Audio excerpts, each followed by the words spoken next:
저희도 힘들어요. 언제까지 이렇게 살아야 하는데요. 그 말을 들은 순간 공기는 싸늘해졌고 버림받았다는 제 생각은 지울 수 없었습니다. 제 얘기를 시작할게요. 시작 전 구독과 좋아요는 영상 제작에 큰 힘이 됩니다. 저는 오늘도 병원 복도에 앉아 있습니다. 하얀 벽과 소독약 냄새가 익숙해진 지 오래였지요. 진료실 문이 열리고 제 딸이 휠체어를 밀고 나왔습니다. 그 뒤로 남편이 천천히 걸어 나왔고요. 엄마, 의사 선생님이 뭐래? 딸이 물었습니다. 저는 가방끈을 만지작거리며 대답했지요. 약을 바꿔보자고 하시네. 이번엔 효과가 있을 거래. 거짓말이었습니다. 의사는 이제 집에서 돌봄을 받는 것이 좋겠다고 했거든요.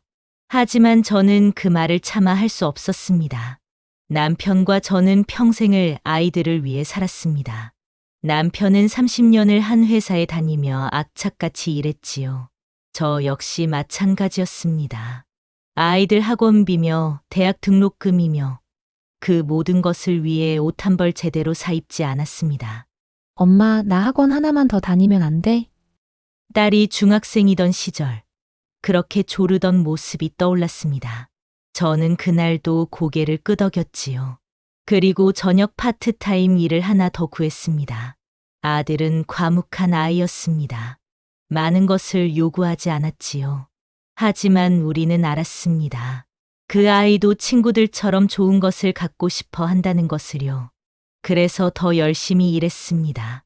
이제 아이들은 다 컸습니다. 딸은 결혼해서 두 아이를 키우고 있고 아들은 회사에 다니며 바쁜 나날을 보내지요.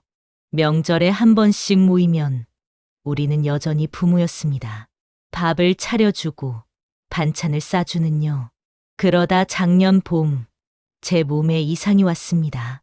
처음에는 가벼운 어지럼증이었지요. 병원에 갔더니 혈압약을 처방해 주었습니다. 괜찮아지는 듯 했는데 여름쯤 다리에 힘이 빠지기 시작했습니다. 그냥 나이 드는 거겠지. 남편이 그렇게 말했습니다. 저도 고개를 끄덕였고요. 하지만 가을이 되자 혼자 걷기도 힘들어졌습니다. 엄마, 병원 한번 제대로 가봐. 딸이 걱정스러운 목소리로 말했습니다. 그래서 큰 병원에 갔지요. 검사를 받고 또 받았습니다. 의사는 난치병이라고 했습니다. 완치는 어렵고 점점 악화될 거라고요. 저는 그 말을 듣고도 태연한 척했습니다. 남편 앞에서, 아이들 앞에서요. 하지만 밤에는 잠을 이루지 못했습니다. 천장을 바라보며 생각했지요. 이제 어떻게 되는 걸까? 우리가 애들한테 뭘 바라겠어. 그냥 가끔 와서 얼굴이나 보여주면 되지. 남편이 그렇게 말했습니다. 하지만 저는 알았습니다. 그것만으로는 안 된다는 것을요. 제 몸은 점점 말을 듣지 않았고 남편 혼자서는 저를 돌보기 어려웠습니다. 며칠 전 저녁 식사 자리에서 남편이 조심스럽게 말을 꺼냈습니다. 얘들아, 엄마가 이제 좀 도움이 필요할 것 같구나. 식탁이 조용해졌습니다. 딸은 숟가락을 내려놓았고 아들은 물을 마셨지요. 우리가 너희를 키울 때 얼마나 힘들었는지. 아니, 그런데 이제 우리가 조금 힘들다고 완전히 맡아달라는 게 아니야. 그냥 가끔 조금씩만 도와주면 되는 거잖니. 남편의 목소리가 떨렸습니다. 저는 고개를 숙이고 밥을 먹었지요. 목구멍으로 밥알이 넘어가지 않았습니다. 딸이 먼저 입을 열었습니다. 아빠, 제가 아이들도 있고. 그리고 주말에는 한 번씩 올게요. 아들은 한참을 침묵하다가 말했습니다. 평일에 한번 들를게요. 회사 끝나고요. 우리는 그것으로 충분하다고 말했습니다. 고맙다고도 했지요. 하지만 집으로 돌아오는 차 안에서 저는 창밖만 바라보았습니다. 가로등 불빛이 스쳐 지나갔고 남편은 아무 말도 하지 않았습니다. 오늘 밤 저는 또 천장을 보겠지요. 그리고 생각할 것입니다. 우리가 그토록 애써 키운 아이들이 정말 우리 곁에 있어줄 수 있을까 하고요. 복도 끝에서 간호사가 다음 환자를 부릅니다. 저는 천천히 일어섭니다. 딸이 제 팔을 잡아주었지요. 남편이 뒤에서 가방을 들었고요. 우리는 그렇게 한 걸음씩 앞으로 나아갑니다. 아들이 오늘도 늦었습니다. 약속 시간보다 1시간이 지났지요. 저는 거실 소파에 앉아 시계를 보았습니다. 남편은 TV를 켜두고 졸고 계셨고요. 어머니 죄송해요. 회사에서 급한 일이 생겨서요. 아들이 헐레벌떡 들어왔습니다. 넥타이가 비뚤어져 있었고 이마에는 땀이 맺혀 있었지요. 저는 괜찮다고 손을 저었습니다. 하지만 마음 한구석이 무거웠습니다. 밥은 먹었니? 회사에서 먹었어요. 어머니는요? 우리도 먹었어. 짧은 대화였습니다.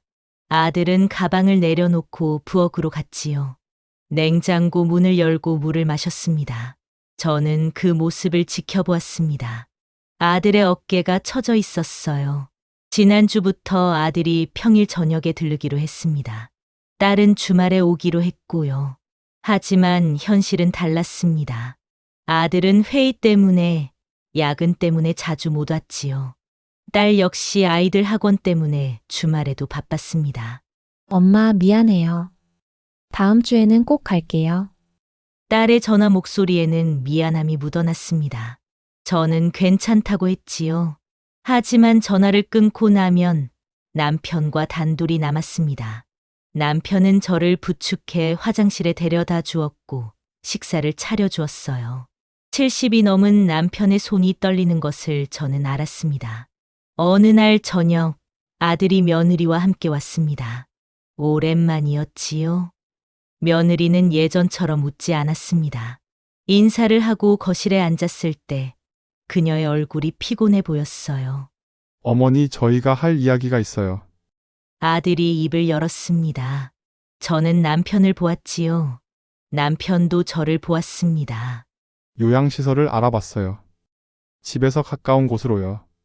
아들의 말에 가슴이 철렁 내려앉았습니다. 남편이 먼저 반응했지요. 우리를 요양원에 보내겠다는 거냐? 그게 아니라 어머니 상태가 점점 안 좋아지시잖아요. 아버지 혼자서는 힘드실 거고요. 아들의 목소리가 작아졌습니다. 며느리는 고개를 숙이고 있었어요. 우리를 모실 수 없다는 말이구나. 제가 조용히 말했습니다. 아들이 손을 내저었지요. 그런 게 아니에요. 저희도 정말 마음은 있는데 현실적으로 어려워요. 제 직장도 있고요. 우리 때는 그래도 부모 모셨다. 남편이 말했습니다. 아들은 대답하지 못했지요. 며느리가 천천히 입을 열었습니다. 어머님, 저도 맞벌이라 낮에 집에 없어요. 만약 어머님을 모시게 되면 그녀가 말을 멈췄습니다. 저는 알았습니다. 그녀가 하고 싶은 말을요. 저까지 무너질 것 같다는 말이었지요. 요양시설이 나쁜 곳은 아니에요. 요즘은 시설도 좋고 전문 간호사들이 계시고요.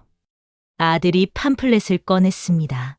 저는 그것을 받지 않았어요. 남편도 고개를 돌렸습니다. 우리를 버리는 거구나. 남편의 목소리가 떨렸습니다. 아들이 황급히 말했지요. 아버지 그런 게 아니에요. 주말마다 뵈러 갈게요. 평일에도 시간 나면. 시간 나면 지난 한 달 동안 제대로 온 적이 몇 번이나 되니? 제가 말했습니다. 평소에는 하지 않던 말이었어요. 하지만 참을 수가 없었습니다. 거실이 조용해졌습니다. 벽시계 소리만 째깍거렸지요. 며느리가 눈물을 훔쳤습니다. 아들은 두 손으로 얼굴을 감쌌어요.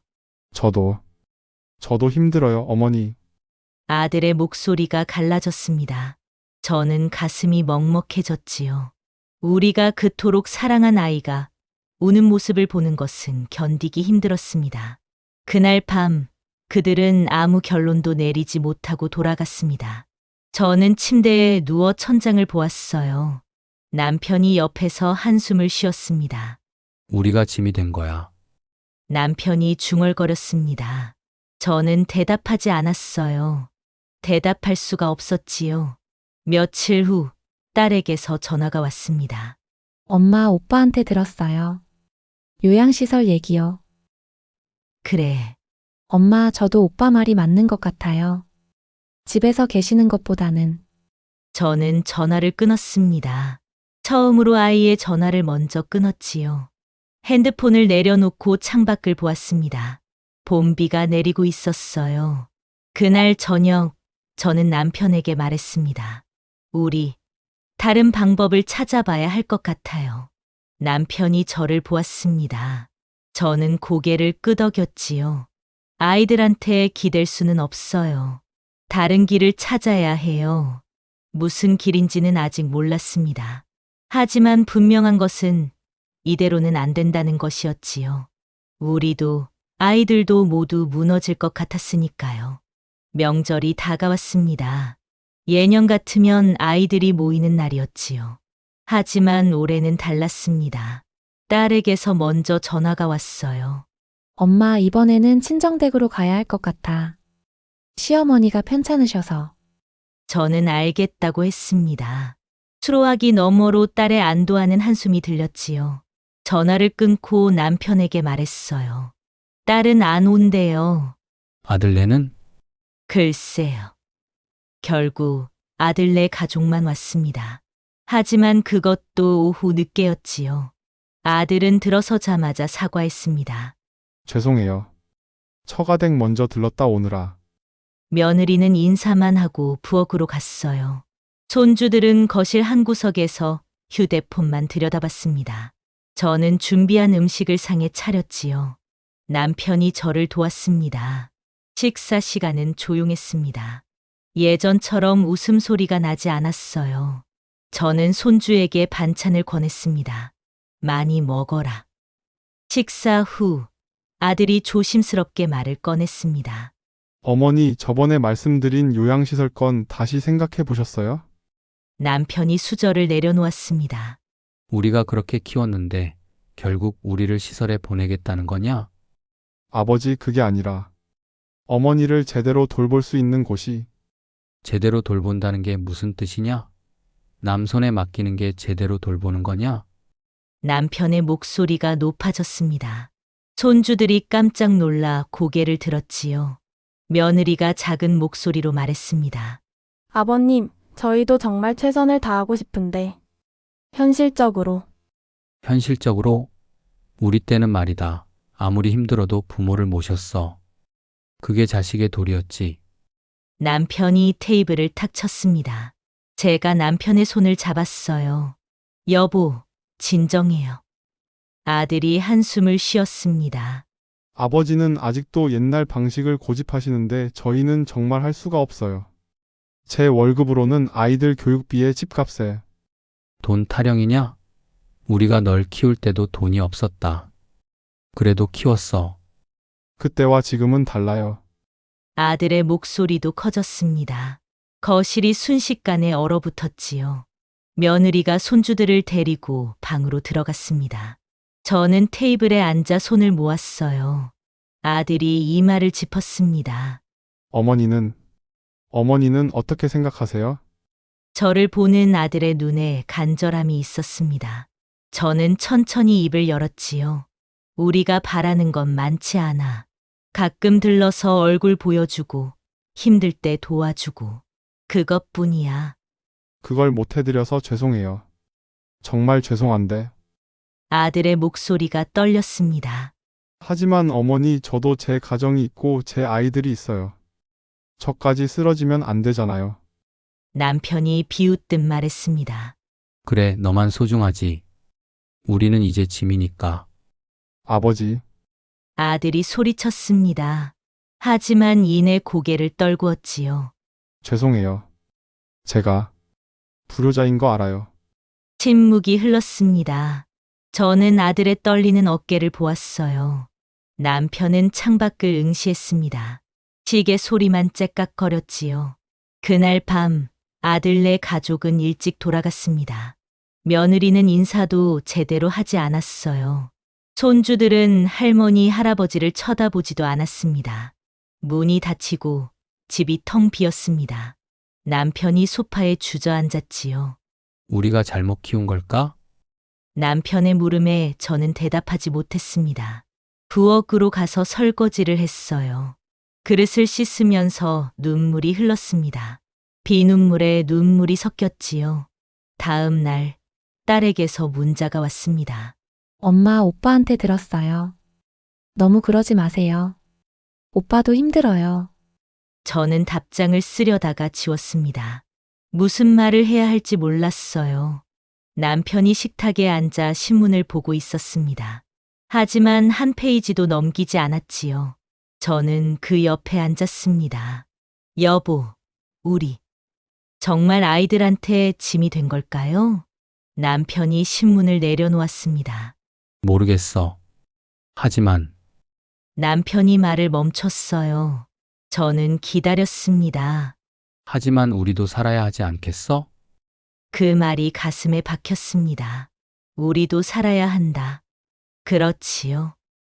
아이들의 삶도 중요하지만 우리의 삶도 있었습니다. 그날 저녁, 저는 컴퓨터 앞에 앉았습니다. 검색창에 천천히 글자를 쳤어요. 노인 돌봄 서비스, 재가 요양, 독립적 노후 생활. 화면에 여러 정보가 떴습니다.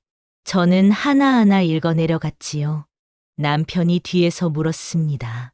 뭘 찾고 있어? 우리가 살아갈 방법이요. 남편이 제 어깨에 손을 올렸습니다. 우리는 그렇게 한참을 화면을 들여다봤어요. 답을 찾을 수 있을지는 몰랐습니다. 하지만 찾아야 했지요. 아이들에게 기대지 않고 우리 스스로 살아갈 방법을요. 일요일 오후 집에 모두 모였습니다. 아들과 며느리, 딸과 사위가 함께 왔지요. 손주들은 이번에는 데려오지 않았어요. 저는 그 의미를 알았습니다. 어른들끼리 심각한 이야기를 할 거라는 뜻이었지요. 거실 분위기가 무거웠습니다.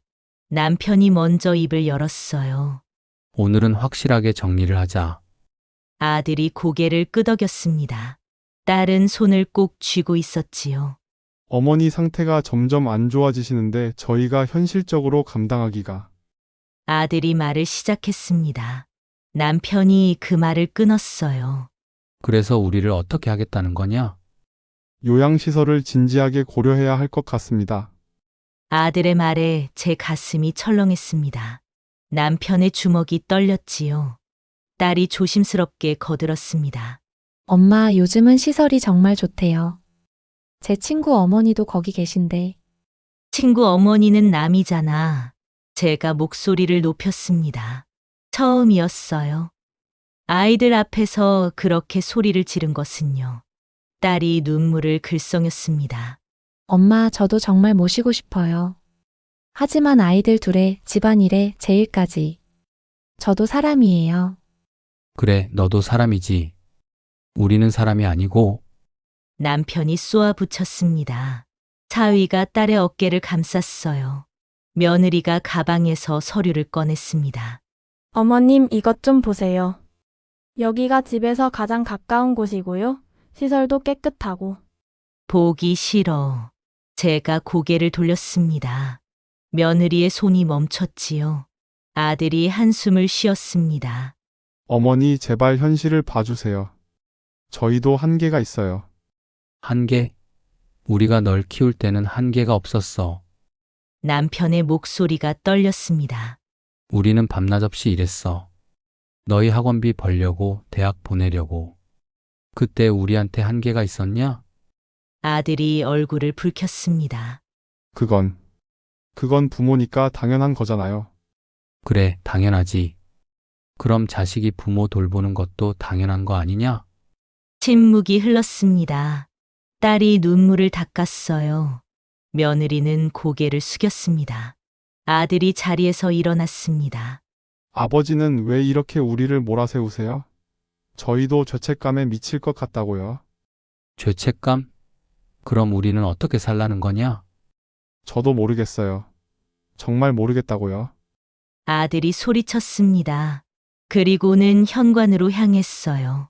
며느리가 황급히 따라 나갔습니다. 딸이 울먹이며 말했습니다. 엄마, 우리도 정말 힘들어요. 오빠 말이 맞아요. 우리가 뭘 어떻게 해야 할지. 그래서 우리를 남한테 맡기겠다는 거구나. 제 목소리가 차갑게 나왔습니다. 딸이 고개를 저었지요. 엄마, 그게 아니라. 그럼 뭔데? 결국 같은 얘기 아니냐? 딸이 일어섰습니다. 사위가 그녀의 손을 잡았어요. 엄마, 저 먼저 갈게요. 너무 힘들어요. 딸이 나갔습니다. 사위가 조심스럽게 인사하고 따라 나갔지요. 거실에 남편과 저만 남았습니다. 텅 빈 공간이 더 크게 느껴졌어요. 남편이 소파에 주저앉았습니다. 우리가 잘못한 걸까?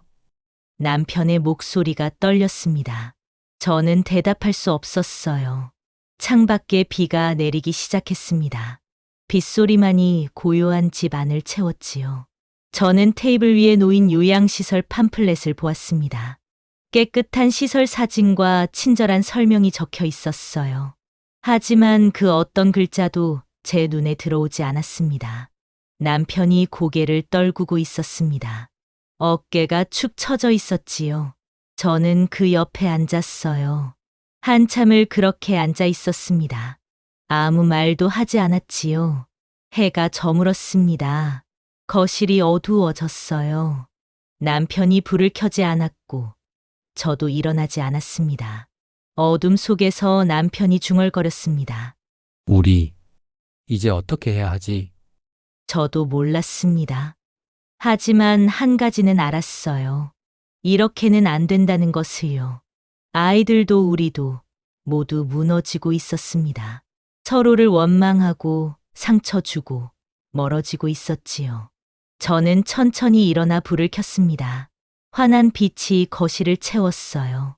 남편이 저를 올려다봤습니다. 여보, 우리 다시 생각해봐요. 뭘? 이 모든 걸요. 우리가 원하는 게 뭔지, 아이들이 할 수 있는 게 뭔지. 남편이 고개를 끄덕였습니다. 확신은 없었지만 뭔가 해야 한다는 건 알았지요. 그날 밤 저는 다시 컴퓨터 앞에 앉았습니다. 이번에는 다른 검색어를 쳤어요. 가족과 함께하는 노후, 서로를 이해하는 방법, 세대 간 소통. 화면에 희망적인 글들이 떴습니다. 저는 하나하나 읽기 시작했지요. 답이 있을 거라고 믿고 싶었습니다. 일주일이 지났습니다. 그동안 아이들에게서 연락이 없었지요. 저는 매일 휴대폰을 들여다봤어요. 남편도 마찬가지였습니다. 어느 날 저녁 아들에게서 문자가 왔습니다. 어머니, 내일 저녁에 갈게요. 딸기 케이크 사갈게요. 짧은 문자였지만 가슴이 따뜻해졌습니다. 딸기 케이크는 제가 좋아하는 것이었거든요. 다음 날 아들이 왔습니다. 딸도 함께였어요. 두 사람의 얼굴이 지난주보다 밝아 보였지요. 어머니, 아버지 앉으세요. 아들이 말했습니다. 저희는 소파에 앉았어요. 딸이 차를 내왔습니다. 저희가 많이 생각했어요. 딸이 입을 열었습니다.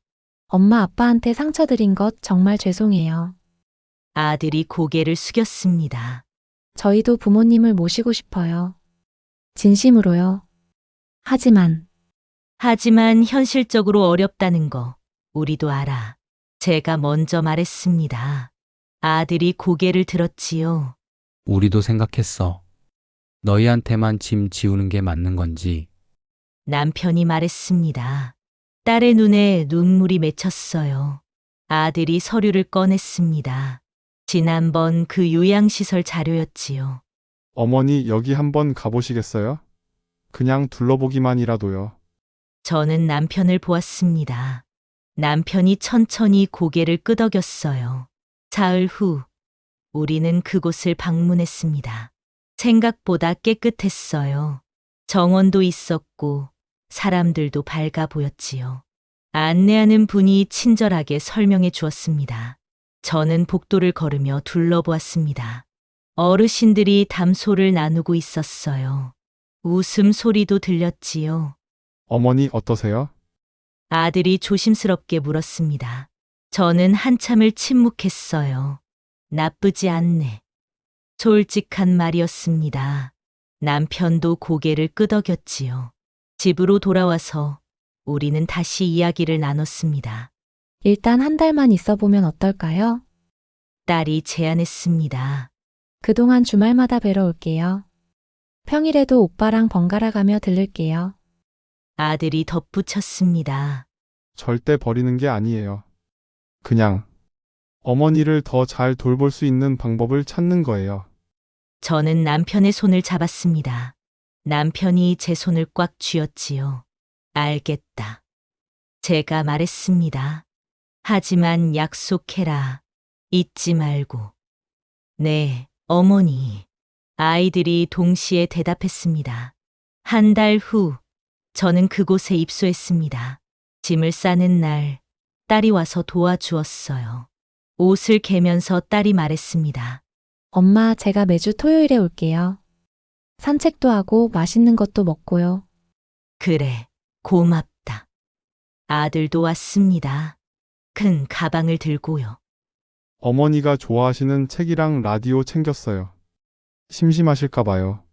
괜찮아. 여기 사람들도 있던데. 그래도요. 새 방은 작았지만 따뜻했습니다. 창으로 햇살이 들어왔지요. 남편이 창가에 서서 밖을 내다봤어요. 여보, 괜찮겠어요? 괜찮아. 우리 잘할 수 있어. 첫 주말, 아이들이 정말 왔습니다. 손주들도 데려왔지요. 우리는 정원을 산책했어요. 손주가 제 손을 잡았습니다. 할머니, 여기 좋아요. 응, 좋구나. 거짓말은 아니었습니다. 생각보다 괜찮았거든요. 저녁에 아들이 물었습니다. 어머니 불편한 거 없으세요? 없어. 너희가 오니까 더 좋고. 딸이 제 어깨에 기댔습니다. 엄마, 사랑해요. 오랜만에 듣는 말이었습니다. 가슴이 뭉클했지요. 시간이 흘렀습니다. 아이들은 약속을 지켰어요. 주말마다 왔고 평일에도 돌아가며 들렀습니다. 전화도 자주 했지요. 어느 일요일 오후 우리 가족이 모두 모였습니다. 정원 벤치에 앉아 있었어요. 남편과 저, 아들과 며느리, 딸과 사위, 손주들까지요. 며느리가 도시락을 펼쳤습니다. 어머님, 제가 만든 거예요. 입에 맞으실지 모르겠네요. 고맙구나. 예전 같으면 하지 않았을 말이었습니다. 하지만 이제는 할 수 있었어요. 해가 지기 시작했습니다. 아이들이 일어났어요. 어머니 저희 이제 가봐야 할 것 같아요. 그래, 조심해서 가거라. 아들이 제 손을 잡았습니다. 어머니 다음 주에 또 올게요. 응, 딸이 안아주었습니다. 엄마, 사랑해요. 항상요. 나도.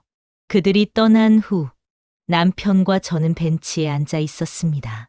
저녁 노을이 하늘을 물들였지요. 여보, 우리 잘한 거 맞죠? 그래. 잘한 거야. 남편이 제 손을 잡았습니다. 따뜻했어요. 아이들도 편해졌고, 우리도 괜찮고, 이것도 나쁘지 않아. 저는 하늘을 올려다봤습니다. 구름이 천천히 흘러갔지요. 효도의 방식이 바뀐 건지도 몰랐습니다. 예전처럼 함께 살지는 않지만 마음은 여전히 함께였어요. 아이들은 자신들의 방식으로 우리를 사랑했고 우리도 그걸 받아들였습니다. 이것이 우리 가족이 찾은 답이었지요. 완벽하지는 않지만 서로를 위한 최선이었습니다. 저는 남편의 어깨에 기댔습니다. 남편이 제 손을 꽉 쥐었어요. 우리 괜찮을 거야. 응, 괜찮을 거야. 그렇게 믿었습니다. 아니, 알았습니다. 우리 가족은 괜찮을 거라고요.